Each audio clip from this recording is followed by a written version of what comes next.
our visit to Sing Sing Prison. We wanted to offer an unedited glimpse of prison life in this program, and it contains language that some may find offensive.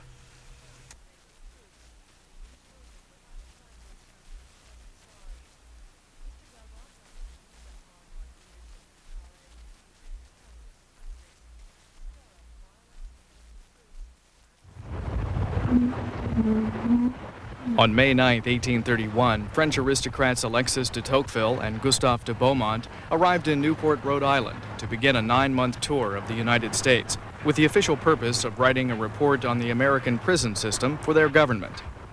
The report, entitled The American Penitentiary System and Its Application in France, was the result of Tocqueville and Beaumont's visits to 12 prisons in 7 different states and the District of Columbia. The first penitentiary they saw was Sing Sing. On May 29, 1831, the two men sailed up the Hudson River about 30 miles north of New York City to visit and study the prison located on the river's banks. They would remain there for 9 days. Recently, C-SPAN toured the same facility, talking with inmates, correctional officers, and historians about prison life and how the place has changed since Tocqueville's visit. Coming up, the prison today, and also a look at the old prison cell block where Tocqueville and Beaumont conducted their studies.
The cell block in 1831, when Tocqueville came here, had 4 tiers to it.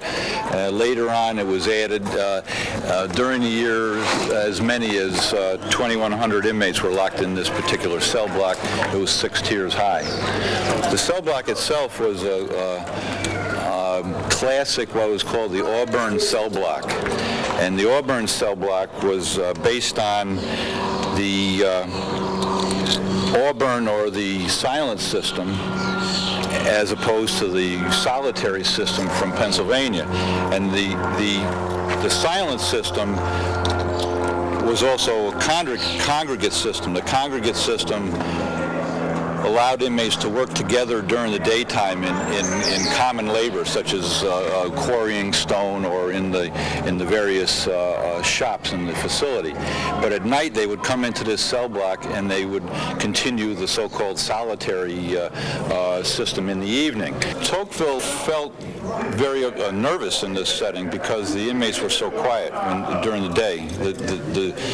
There were no walls around this prison until 1877. And the only thing that kept the inmates from, he felt, from escaping or rioting was that they were quiet, they were totally separate as far as communication is concerned.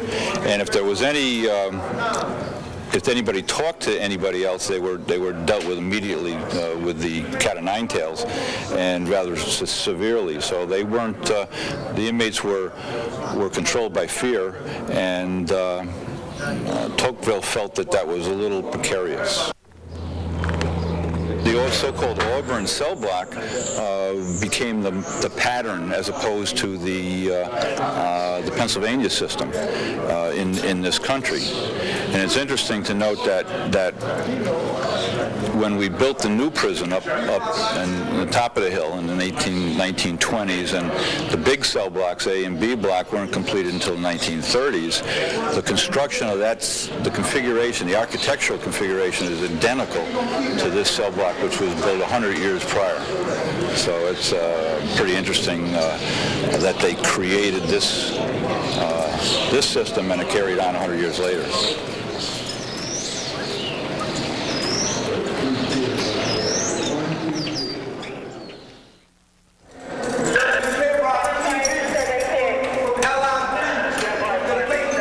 Come on, Lieutenant. We're going to A block. How we doing?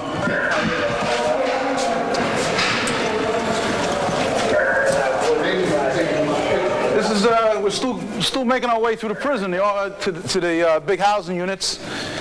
This is the trail the officer got to take. This is what we call 7 building bypass.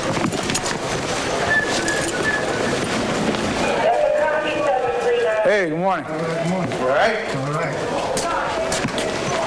I see we have a yellow line in the middle of the hall. All inmates walk to the right when they're going down the halls. Why is that? Just keep them in some kind of Where's that group going? organization. Hospital, all right, let us go first. We're going to go to A The block. whole idea is just keep control of them. You got one officer escorting We're going to A block. 40 to 60 inmates. You see up here now. All right, we're going to A block.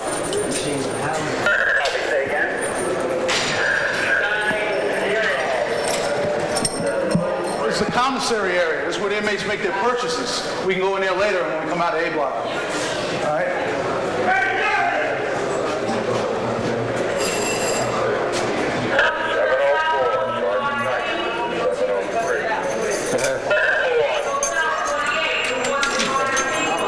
All right, good morning.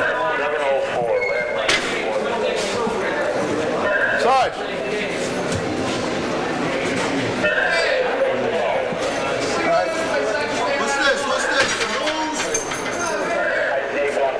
As you can see, loud, busy. Let me see what the census is today. Hey, what's our census today? What's our block census?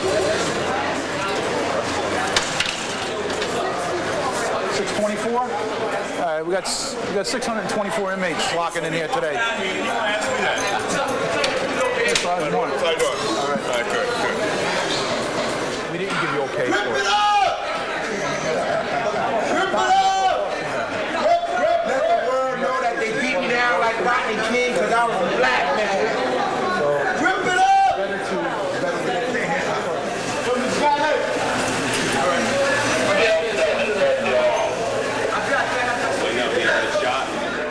inmates come out of the gym, they hand me their ID, I log them in the book, what telephone they're on, name, number, what time they're on, what time they're off. We also monitor the phones out front, listening, picking up information. How long are they allowed to talk on the phone? We give them about 10 to 15 minutes. And how many times a day? Get one phone call a day. The people on the other end are paying for these calls.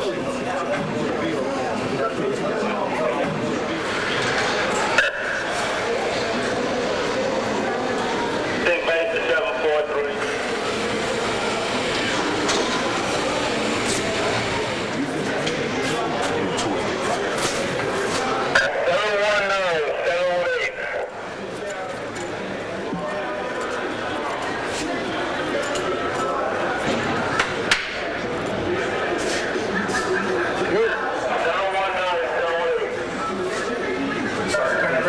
Yeah, they make not allowed to keep the sheets up there for a long period of time. So an officer would come by or a sergeant would come by and they'll pull the sheets down. Not allowed to have the sheets up. That way we can't see what's going on inside the cell. He could be in there dead for all we know. That way we just make sure all the sheets are down. He's only using that sheet for clients to use the bathroom.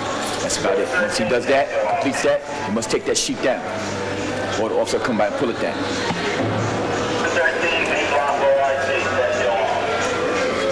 This facility here is a very tight facility, maximum A. Lock in, do, you don't, you stay locked out. Locked down, you know what I'm saying? And from there on, it's about programs. If you have a program, you go to your programs. If not, you have some people that consist of going to the yard. If not to the yard, you go to the gym. From there, either you go to the gym or either you go to work or you stay locked in a cell. The preference is up to you. You know, preference is it's all up to you. Depending how well you want to do your time, that's how easy it can be. But if you want to be a hard knock, it stays locked.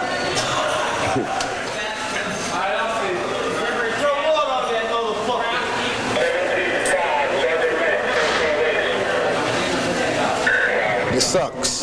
This is not the place for anyone. As you can see, the living quarters is real messed up. You gotta be, in certain jails, you gotta be in your cell 23 hours a day. It's just, you know, it's real messed up. Grievances, everything, you know. This ain't the place. I got 9 years in for robbery in the 2nd degree. I'll be going home June 30th of this year. That was my 5th board, and I made it. So I'm proud of that. Cell, 6x9 cell. Yeah, some cells have, as you see here, they have a pipe where you can hang your clothes. Desk, table, bed, toilet, sink.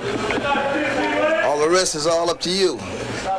You get it, you work for it, you got it. If you don't work for it, you don't get it. Fan, lamp, books. See it all here? It's all here. All here. It's all you can work with. How many personal items and effects are you allowed to have? Personal items, 4 shirts, 3 pair of pants, 2 or 3 pair of boots, sneakers, to a limit of 5, you know, sporting goods, weight belts, you know, things as such. Myself, I'm into powerlifting, so you can see I'm all about weights. You know, I do a lot of reading. See my books. I have books here. I have books underneath the bed. By me being a clerk, I have a large amount of papers here that I need on a daily basis. You know, as far as that goes, it's one day at a time, and you stick to, I do my job, and that's it. Long, tiring, days get stressful, but you got to deal with it. You got to, not too much the officers you got to worry about. It's more the inmates want to come at you, retaliate, but we're not the ones who put them here. This is just a lot of stress people deal with. They don't know how to alter their problems, so they just take it out the best way they know how. Now you got people with knives, razors, you know, that constantly look over your back over stupid things. Dude might try to kill you for a pack of cigarettes, you know? Just got to be careful. Everything is deadly. Everything. Inmates play basketball, soccer, visit a room together, draw, everything, you know? Please, get me out of this shit. There's a lot of problems, though, you know, cutting, stabbings. I'm not going to say rapes. All that doesn't happen. If a person, you know, is into that, that's what would happen, you know? If that's a person's or inmate's, you know, sexual desire, then that'll happen. But there's no rapes and none of that, you know? When you get caught with a shank, you know, a razor or ice pick or something like that, you go to the box, and down there it's either worse than here because you locked in your cell 23 hours a day with the exception of 1 hour for rec. And that's about it. It even sucks even worse. 3 showers per week and nothing, you know, you gotta wear state clothes. And the food seems like it's worse down there, you know?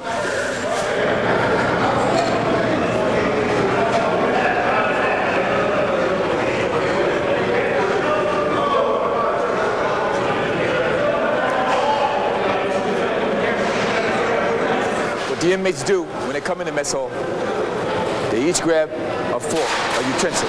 They come on the line, they come down to the mess hall, and they get on line and they get to the feed up line. They get their food, then the officer stands there and he seats each man individually in a seat. Once all the men have been seated, they all eat their food. Before the officer makes them leave the mess hall, he makes sure that everybody's finished eating, majority of the guys are finished eating, and then at one time he tells the whole unit, the whole gallery, to leave the mess hall at one shot. Are they allowed to get seconds? No, they're not allowed to have seconds.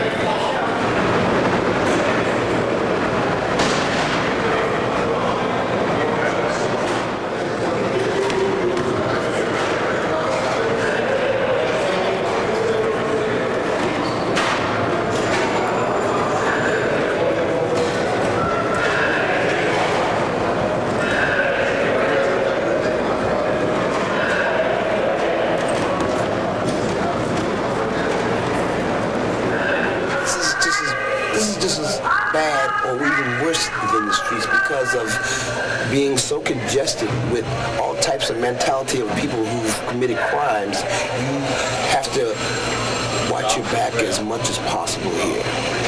You have to be careful. You have to mind. You're supposed to mind your own business, but you know, you either do or you don't. And if you don't, and you mingle, you live by a sword, you die by the sword sooner or later. You know, things happen here because of congested, overpopulated, not having enough to do or taking on a certain action to accommodate your time, you know, well spent. I mean, anybody can do time, but it's what you do within your time, time period. If you focus positive towards a goal in order to have something when your time expires, that's up to the individual. You know? How much time do you have left? How much time do I have left? I have a little under 3 years. I'm bringing up 25 years before I go to my first board.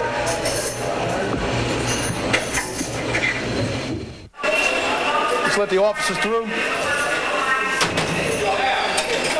Going on to M Gallery. I'm gonna hit M40.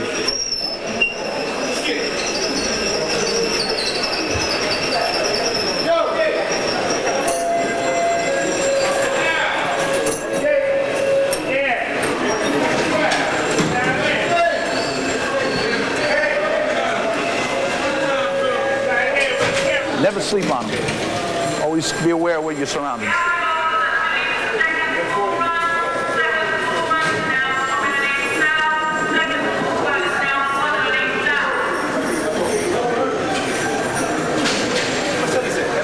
M40. So get some greens on, step out of the cell.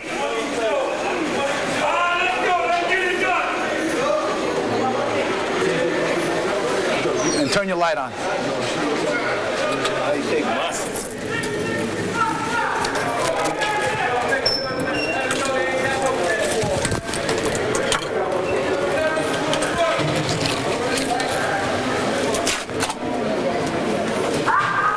We'll get an officer in here to search the cell.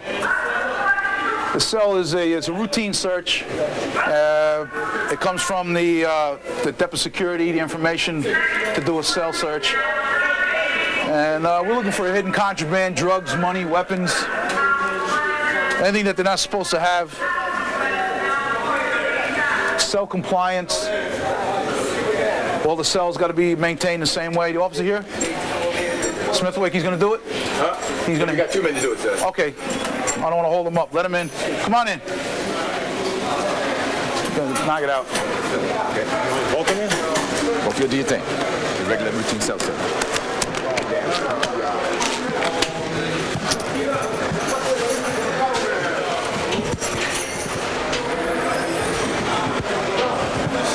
Yeah, that's 8:48 now.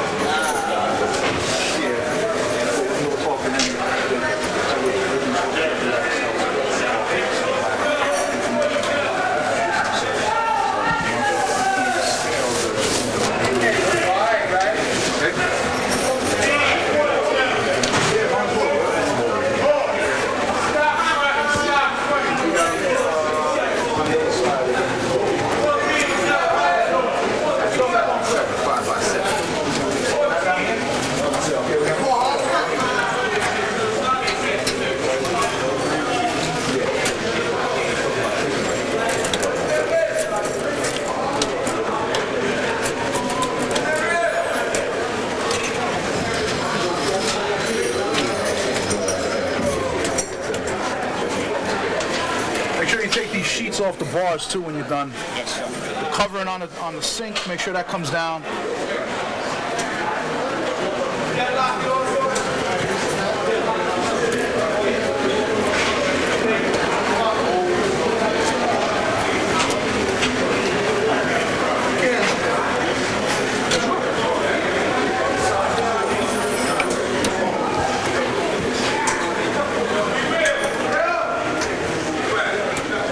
For any kind of contraband, drugs, weapons, money. Taking cell section by section. As I'm taking things down, I'm placing it neatly. Checking each individual piece.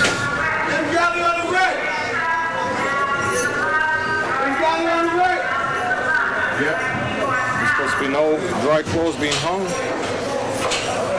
Coming out, whatever inmates are left that are not in program, they're going to be going direct, they're going to go down to the yard. Trying to keep it nice and neat. Get down here, we'll take that walk.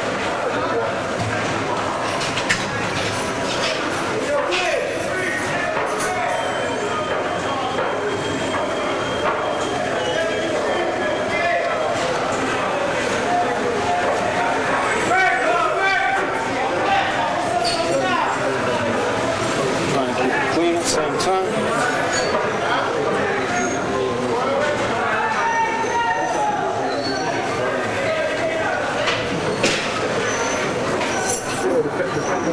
Depending on how much stuff is in the cell, they can spend 15 minutes to 25 minutes in the cell.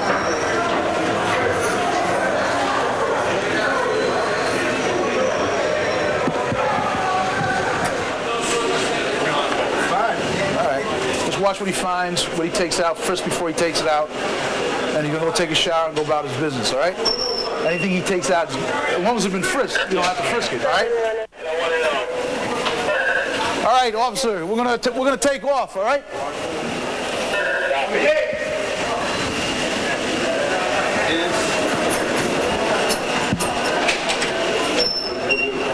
Yeah.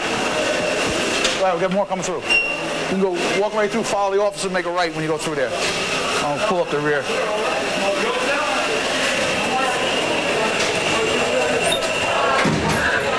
I'm gonna be honest with you. Sing Sing, you got a lot of officers that bring in weapons for money, and you just look around, and you know, you see where you get weapons from, breaking them off things, sharpen them, and You know, in a way, this place somewhat helps you, but it makes you, it can damage you too, because you learn how to make weapons here, you learn how to conceal things, and you know, it's just, you know, I don't know. What type of problems do you have with correctional officers bringing in weapons or contraband? That question there is, I could answer it like this, okay? Given any type of environment that anyone will work in a security field, there's always the possibility that you will have that type of situation. And you address it as it happens. I cannot speak on what might pertain to this particular facility, but there's always a possibility that something like that can happen. And it has happened, but again, I cannot speak on any particular situation at hand. This is a tough job that we deal with on a daily basis, dealing with the inmate population that's here. Correction officers have to work a minimum of 25 years before they retire. I would love to see a 20-year retirement for the officers that work behind the walls. Given you know, the pay scale that correctional officers receive, I would love to see more money for the security personnel that work behind the walls. It's a tough job that we do. It's a thankless job that we do, and it's a misunderstood job that we do every day on a daily basis by the, I'd have to say, the legislators up in Albany. Key blocks get 3 showers a week, Monday, Wednesdays, and Fridays, 10 minutes from the minute they get out of their cell until the minute they step back in. Other than that, they're allowed to go to medical call-outs, legal call-outs, and psychological call-outs. Then they're locked in for the rest of the day. I come in at 6:45 in the morning, and I pray every day that I get to go home at 3 o'clock. 8 hours a day. 8 hours a day. That's basically it. There's been a lot of scares. There's been a lot of scares in my life as a correction officer at Sing Sing. You know, prison is prison. There's no prison that's a safe prison. Every prison is a dangerous prison, particularly a maximum A facility like Sing Sing. I don't really say I have much of a relationship with the prisoners besides a working relationship with them. They know how I run my job, and I know most of these guys because I've been here a while. Other than that, there's no real relationship with these guys. And, you know, try not to develop a relationship with an inmate. You know, keep it on a professional level.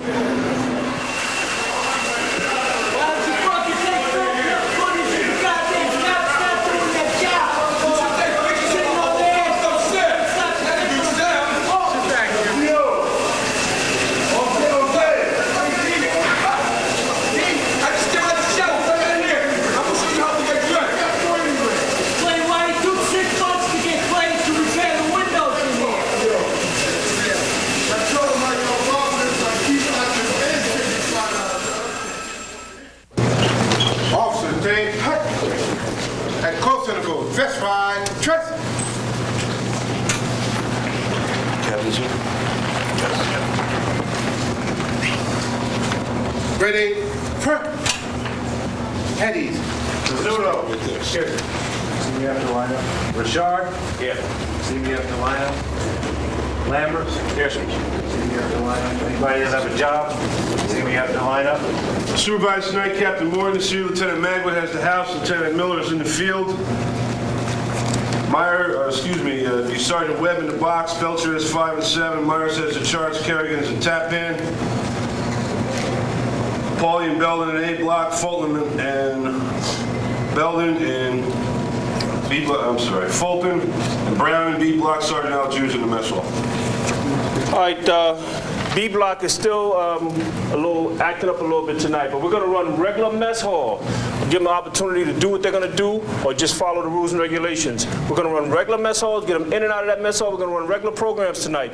They're going to the yard tonight. We will have a camera up in the tower and we're going to give them opportunity to behave themselves, right? I don't expect a problem. They had 1 or 2 incidents today during the meal, but we're going to get that mess hall in there, in and out of there in about an hour to an hour and a half, right?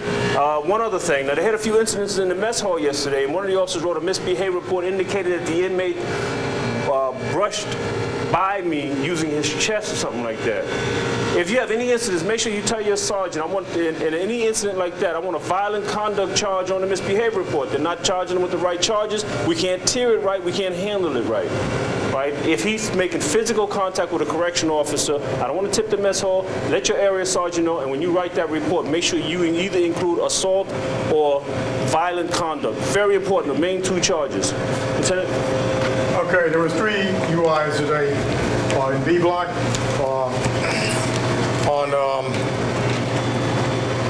On the cell first, they picked up a shank in Q66 cell, and moving an inmate over to the box, they found a razor, single-edged razor blade he had on him, on his person. Other than that, it was basically quiet in B block. We shouldn't have a problem tonight. We're going to move in a timely fashion. Sergeants? Yes, sir. Last night, we had an incident in the hallway where when you escort these keep blocks, they are to be pat frisked going and coming from medication. They're storing their weapons in the windowsill on the way up, and luckily we had the officer who was very observant. We were able to retrieve one long plunger. They're taking the plunger from the sink and wrap them up, put them up there, and when they get ready to do work, that's how they're doing it.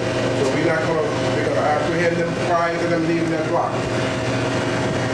And on the cell searches, you should check those push button for the sink and the toilet. Just pull on them, see if they come out. If they come out, pull it all the way out. They sharpen them up and use it for shanks. Sometimes they'll pull out and there won't be anything wrong with it. Sometimes they won't pull out. Sometimes you'll be lucky and hit pay yourself. It's UI to year itself. Okay, are there any questions? Lou? All right. We've all been through the academy and you've all been taught to do what you got to do. Tonight, if it comes about, we do what we have to do. Number 1 is I want each one of you to know who's working with you and to be accountable for that person. If something goes down, I want you to know where your partner is. I want you to be protecting of your partner. We're number 1. All right? We know how to take care of and control the inmates and the custody and get what they're supposed to get. What we have to practice is working together. And the biggest thing here is working together is we all go home safe. So that's what I want you to concentrate on tonight. No matter how good we are, we're not going to prevent everything that's going to happen in this facility. But I expect you to be good enough to prevent your fellow officer from taking something that he doesn't deserve. Watch your back, watch your partner's back, watch your officer's back, and we'll all go home safe. That's what I got to say. Officers, stand up. Have a safe tour.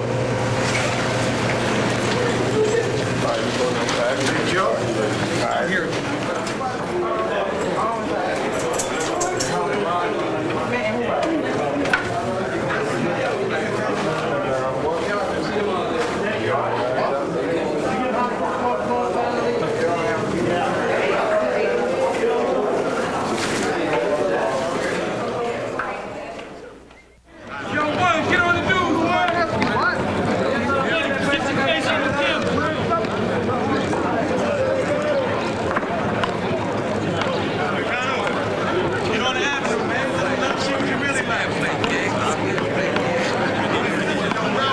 Right now we're in Taipan Recreation Area. This is a minimum security area here where we have approximately about 480 inmates here. This is their recreation time. And as you can see, this is the handball area right here.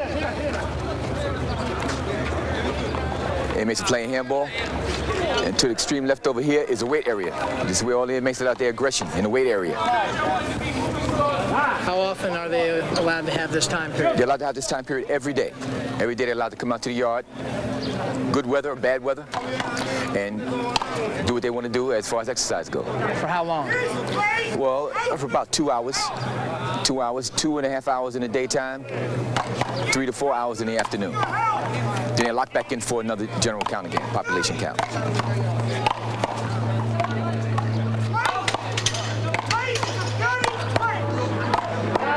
As you can see over that area over there, that's the maximum security inmates. They're separated by the fence, and they stay in the area over there. This place has to shut down. It needs to be shut down. Yeah, we need trappers in here. We want out of here. There's no interaction as far as recreation area goes. All the recreation areas are separated. A block, B block, Taipan, they all have their own separate exercise areas where they recreation at. Now if they go to the chapel area, they can mix there, they can mix in the school, in them areas. It's the only way you're gonna have them mixing together. Peace, New York. Peace, New York. Yo, we break the law, we gotta go behind the fucking wall. Superintendent breaks the fucking law and he gets transferred to another joint. What's up? Straight. What's up, man?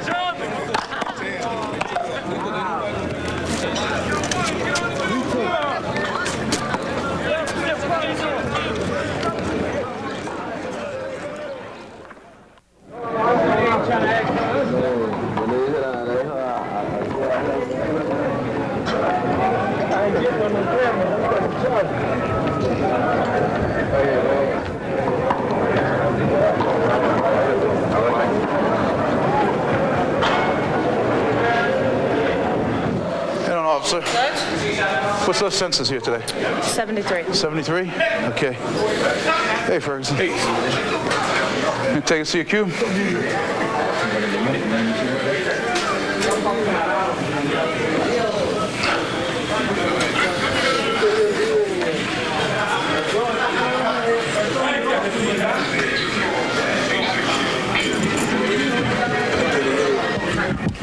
I don't want to get something a little spruce, you know. Tell us a little bit about this. Well, actually, it's not much to tell. It's pretty self-explanatory. Basically, this is your living space. Everything you own goes here. You have a locker. You can't have any pictures or anything up on the wall, so any pictures or anything you have go on the wall in your locker. Like that. It's my wife. And, basically, I mean, this is it. Your bed, you can keep things under your bed, but you have a property limitation of how much you can keep under the bed. It has to be neat. You can't have things hanging all around and everything. What other type of personal effects are you allowed to keep in here? Basically, you have a limitation on everything you can have, from underwear to state-issue clothing to personal clothing. Anything that's in excess, if you're subjected to a search, then they'll take any excess property that you may have, or any property like typewriter. I have my typewriter here. I left my instrument up in the chapel, but all of those things have to have a permit, a slip that says that it's yours, has to be engraved. Any radio or anything like that has to be engraved, and if it's not engraved, if you're searched, then they'll take it from you. What about the bed? How comfortable is it? Well, actually, I had some chance to break this one in, so it's relatively comfortable. Some guys have the hard beds. Basically, all you have under here is springs.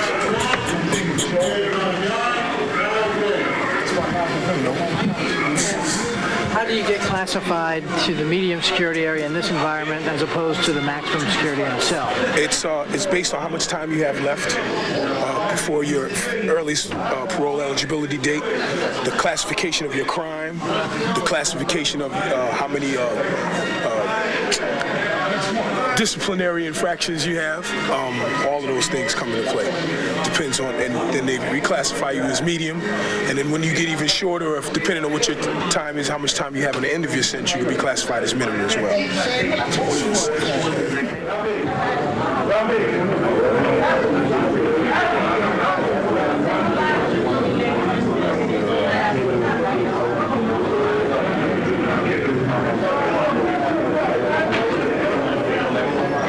In my honest opinion, I got something to say. to a certain extent, there are a few differences. I personally feel that most of the men in here give the females more respect than they do the males. this, believe it or not.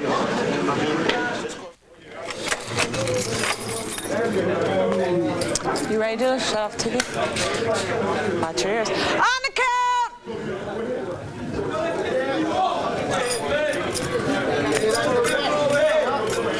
We're on the count, guys. 14, 15, 16, 17, 18.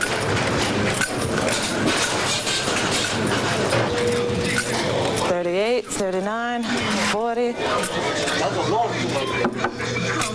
41, 42, 43, 44, 45, 46, 47, 48, 49.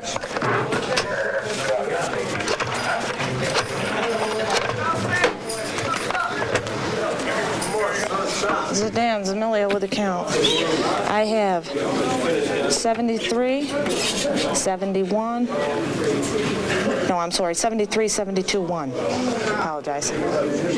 Hospital 4th. Yep. 4th. Bye.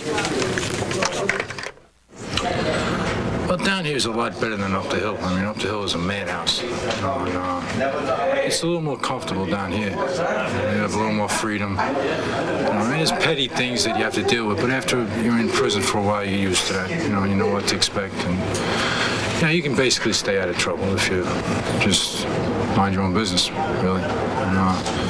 But I'd rather be here than up the hill. What kind of trouble are you talking about? You talk about staying out of trouble. When you get a lot of people living together like this, there's some violence and there's some drugs and stuff like that. But you can stay away from that if you want to. But there's always you have different cultures here. You got black, white, Puerto Rican. A lot of times they don't get along. They see things differently. But when you get down here, it's a little different. You don't focus on that. When you're up in a Max joint, it seems to focus on that, on gangs and stuff. But down here, you want to stay here. You don't want to go back up there. So, I leave. I'll be out of here in '98. I've finished up with 13 years. So it's been a long time. 13 years. What was your crime, and what are you planning to do when you get out? My crime was manslaughter, and when I get out, I'm going back to work as a welding, general construction. Something I did when I was out there, and I just continued more training at another facility before I came here. Just to keep my skills up to date. So I'm ready to leave now. I'm just, like I said, I work in the mess hall, learn a little bit about food service, how to handle food and serving and so forth. Plus, like I said, I do the alternative violence program too, which keeps me pretty busy.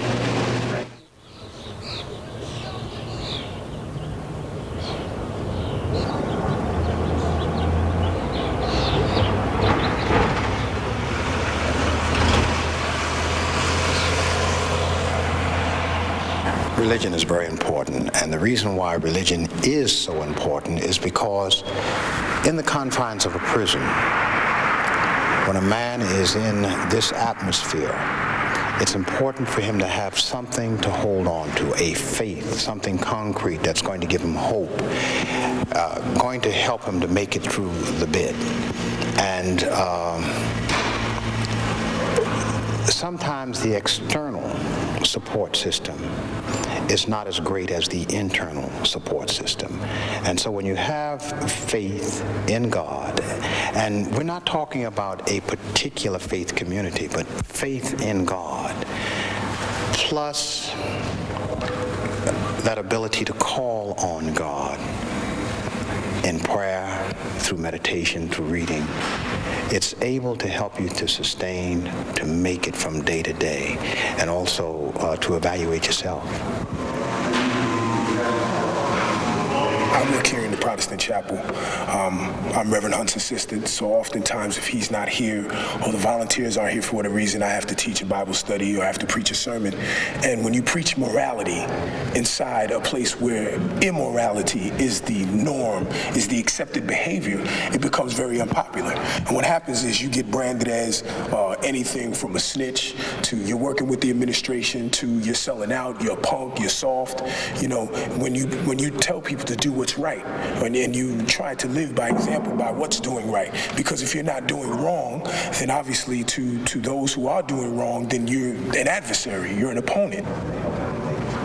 Prison is basically a place where you have to be against the system, because most people, they come to prison and they automatically peg themselves as being political prisoners, and that's, the farthest thing from the truth. And one of the main things about being in prison is that you have to begin to take responsibility, for your actions in the past, which have brought you here. Once you begin to take responsibility for those actions, then you will begin to make a conscious effort to want to change, because it's very easy to blame your situation on other people. So when you come in, a lot of guys, they come in and they're coming in younger, and they're coming in more often, more repetitiously, because they go out, they come back, they go out, they come back. And the more they come back, the angrier they become. And the whole thing is that we know that the officers that work here, they have jobs, they have families. This may not be what they want to do. And there are other people who also call the shots, also from a little further up. And a lot of stuff doesn't make sense, that goes on. But you have a lot of drugs in prisons. Guys come in, the program's not adequate, for them, and they get caught up in little, drug debts, gang violence, whatever the case may be, and they begin to be angry, and their whole thing is just to tear down and not to build up. They're so busy, they're not working on themselves. They're not trying to change themselves.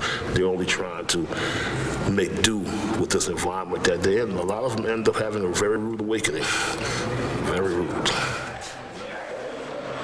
A lot of men come in and they have known a faith community. They strayed away from it. And that's part of the reason why they got jammed up. It's because they left their faith community. I used to go to church, and I stopped going, and I started hanging in the street. A lot of men find God here. And when you always hear people talk about jailhouse religion, jailhouse religion, yes, it's part of the survival kit, because we tell people that one of the things you need to do when you come to jail is you need to keep yourself healthy. You don't want to get sick in jail because you're not going to have mama or your wife or your girlfriend to take care of you. So you got to eat, you got to take care of yourself, stay healthy. Learn all you can learn, read, and try to grasp as much knowledge as you can. And then we tell them also to get involved in a faith community. All of our sermons are geared towards hope. We try to let them know that hope is very important. And we try to do everything we can to let them know that God still loves them, and that there is room for reconciliation with God, that he hasn't turned his back on them, that it's they who have turned their backs on him. And we just preach the gospel. And so on Sunday morning, you can look out in the congregation, you may see a Muslim, you may see someone from the Jewish chapel here, someone from the Catholic chapel may be here, and someone from our chapel may be over in the Catholic chapel. But it's a matter of we allow them to come back and forth, and whatever can help them, that's what's important. And we hope to have a better person when it's all over.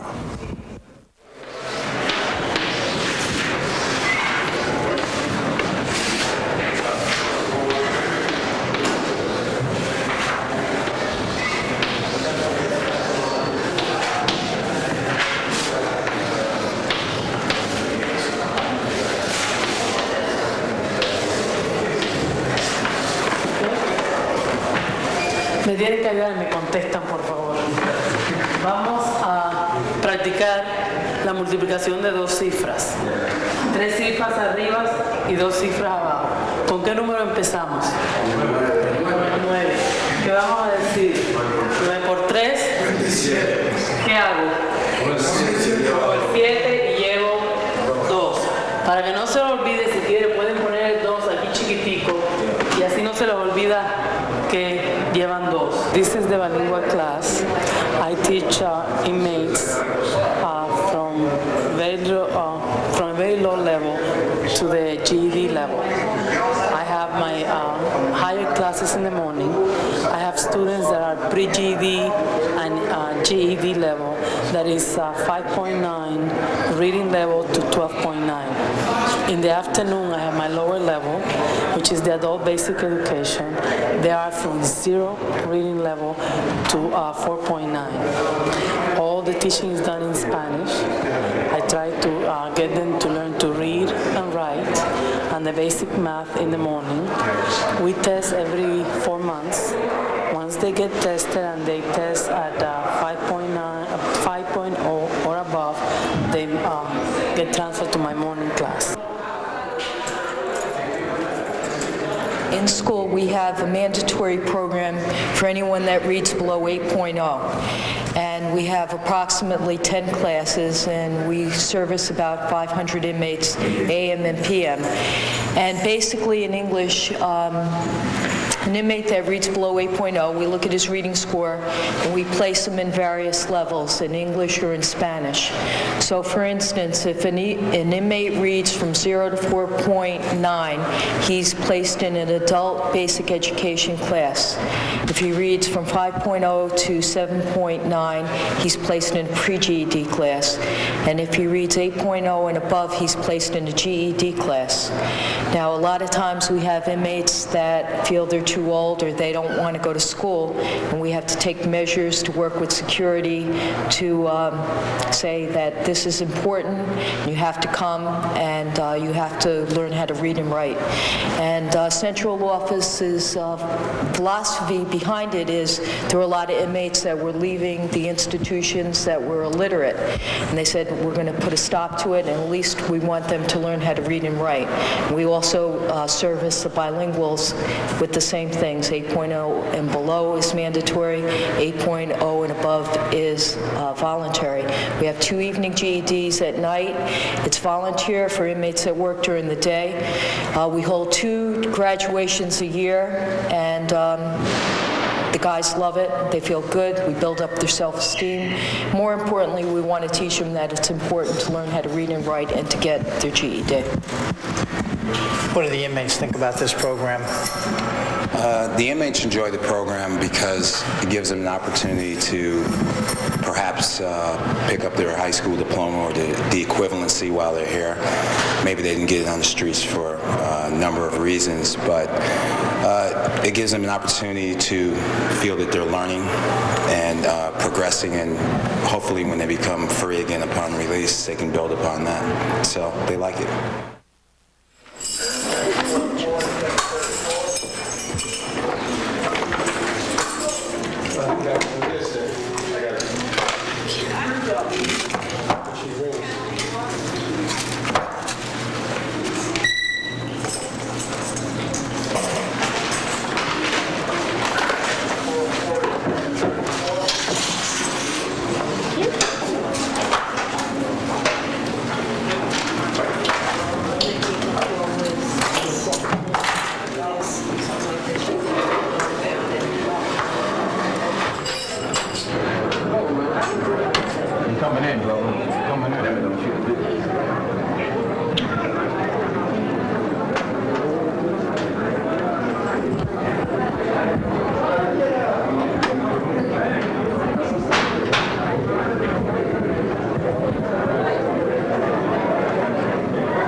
Boyfriend. I come usually once to twice a week. That's about the only times that I can come because it is quite a bit of a far ride for me. And we just visit. I mean, this is the visiting room. This is as far as you get. They do have an outside visiting room in the summertime that you can go out to.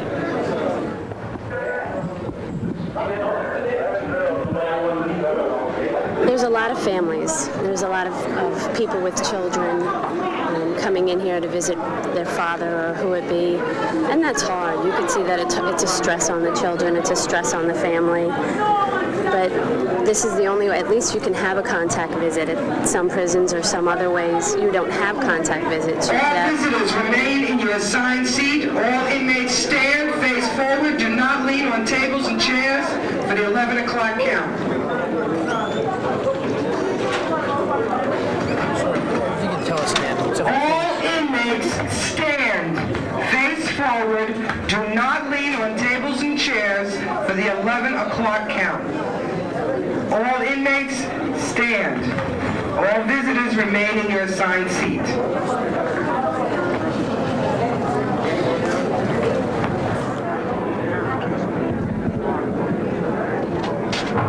He was parole violated in December and had been transferred to a few different places. He will hopefully stay here because this is his home, as they call it, till October. And then after October, he will be on probation from October to April, and then that will be the end of his sentence. We miss our relationship that we had, the personal contact. You don't have that. You have no spontaneity. You know, it's the time that you're here, your time is spent talking about little things because you miss each other so much, but you don't have major conversations, or you just miss that everyday life. You miss that everyday being with that person as much as you can, especially when you care for them and you love them. It's very hard. It's very, very hard. It is rough, you know, but I deal with it just each day at a time, you know. I visit them as much as I can, you know, which is just about every day and once on the weekend. It's hard though, you know, seeing him every day and then going home and being alone. It's hard. But, you know, we've been doing this 6 years. You know, I married him in prison, and I knew what I was getting myself into, you know, and hopefully he'll be home soon. Did you know him before he was in prison? No, I didn't. No, I started writing him letters, fell in love with him, went to Attica to meet him, fell in love and married him in Attica in '91. What's your daily life like outside here compared to yours? Well, pretty much the same. He tells me what he does when he goes back to his cell. I tell him what I do when I go back to my apartment. I have my children, but my children are all grown up now, you know, and they're on their own. So I'm on my own. So my life is pretty much what his is. You know, it's very lonely. Mine? Well, it's pretty boring. You know, I come down here, I get my visit, I'll go back. Really, there ain't nothing to do. I could go to the gym if I want. I can go to the yard. That's really about it. You know, but usually what I do, I'll go back. You know, I eat. You know, wash out my laundry. You know, and just get ready for the next day. Listen to my radio. That's about all I can do. You know, can't have TVs here, so. That's about the whole thing of the life here, and just survival, you know. Staying away from the idiots and staying, you know, that's how you survive, you know. Yeah. I'm definitely not coming back. I'm a home improver, so I'm going to try to get back in the business of doing that, home improvement, because I definitely ain't coming back, you know. I got to stay out there. I got responsibilities. I love my wife, you know. We've been married 6 years. She's been staying with me for 6 years now. I mean, that's a long time in jail. There's people that been married, they come to jail, their wife leaves them in 6 months, you know. I didn't even know her out there. I met her in jail, you know. So, I got to do my best. This is my first time ever in jail. I just got a big bid. So, you know, I ain't never coming back, you know.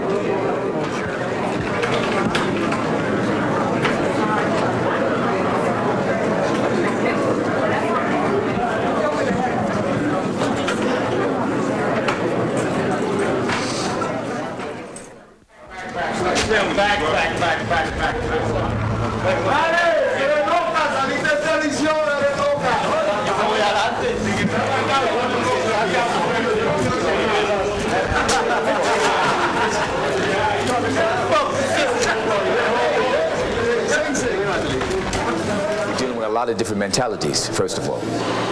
You're like a psychiatrist, trying to always get into somebody's head and understand where they're coming from for the day. Every day is a different situation.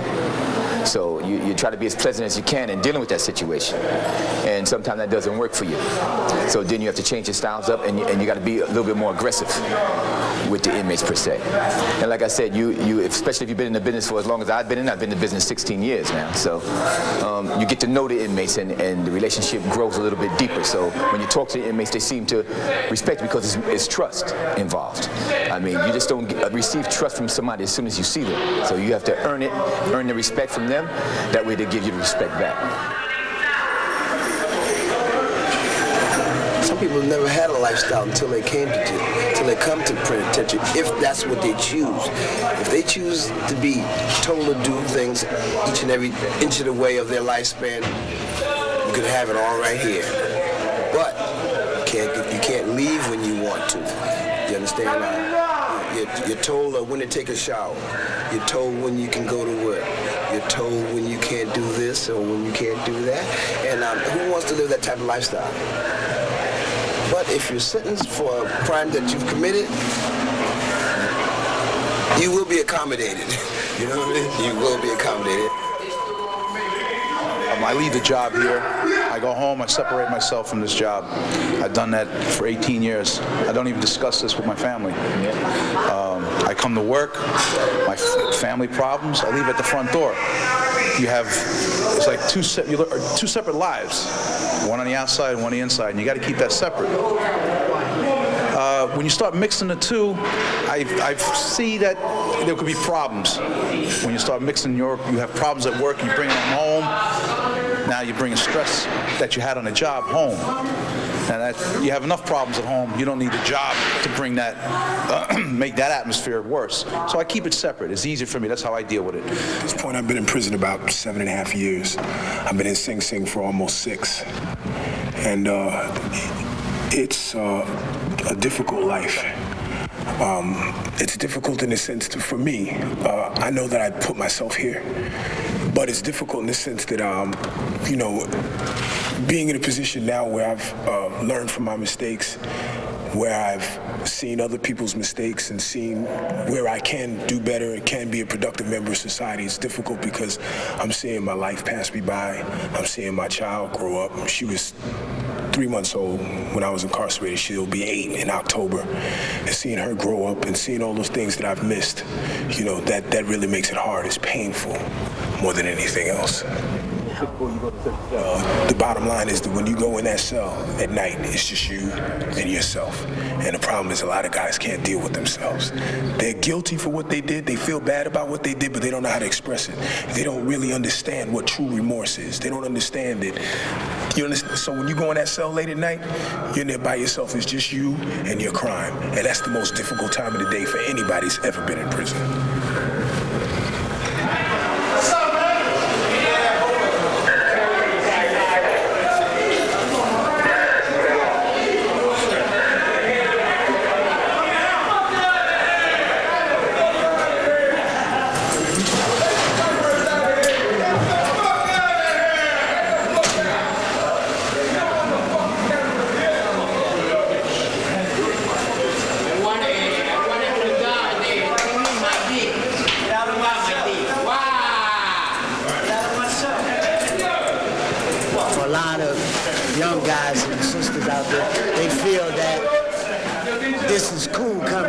Like this is a road that you have to come down in order to achieve whatever you want to achieve in life. But at the end of it, it's only a road that gets stopped. This is a lonely place to be. And it's like, it's really in all reality like you're someone's slave because you're forced to do things that you don't want to do. But by you being in prison, you have to do these things. And, and what I'm saying can make a difference between a person 15, 16, 13 years old coming to prison. I myself, I speak, with a compassion for my younger brothers and sisters out here, but respecting them coming inside here, behind this wall. There's no game. Every day somebody's getting stabbed. Some guys are just taking their lives because of the pressure that they can't deal with coming into prison. So this is what you'll face when you come in here. But like any other job, you get used to it. You get used to it. You know, as a correction officer, it's a difficult job. You're dealing with a lot of mentalities, you're dealing with a lot of characters, you're dealing with a lot of moods, and you're dealing with a lot of mood swings. You know, and it's a stressful job. It's a stressful job. It's a frustrating job. And like I said previously, you know, we come in here to do 8 hours, 8 safe hours. Sometimes it's not like that. Sometimes, you know, some of us wind up getting hurt. And when one of us gets hurt, we all feel it. You know, that's how it is in law enforcement. That's how it is behind the walls. Just not to have your freedom is like, I mean, so what? We watch a little TV. I mean, you need to do something. To wake up every morning, I mean, you know, the same routine, you know, and like, for instance, I had a death in the family the other day. Now, I would like to be there for my father, but I can't, and that's difficult. I mean, I'm going to be able to go down to, my grandmother died, go down there for an hour, but it's not the same. You know, now is the time when he would need me, and I can't be there. You know, but that's not society's fault, that's my fault. But still, I mean, it's not, we really don't have as much as, you know, people think in here. You know, so it's not, I don't think, like in the 60s, it was a little different. People were sentimental toward prisoners, but that's all changed because of so much violence. And I understand that. You know, people see a woman getting raped or an old lady getting beat up. Yeah, I mean, how are they gonna feel? You know what I mean? I can understand that. I think that they judge crimes that are minority crimes, like, you know what I mean, that don't happen. A lot of people don't beat up old people or rape women. You know, that's a small minority of people. But they label us as all like that, and I think that's wrong. You know, I think you have to look at each individual, because some of us, you know, really could go home now and make it, you know, and live just as same as everyone else. And I feel that I will. I go home and I go to board in 2 months. I could be going home, and there's no way they'll get me back here. I mean, this is my second time in prison. Maybe I grew older, you know, and I'm not as stupid as I was when I was young, but they won't get me here no more. You know, I had enough.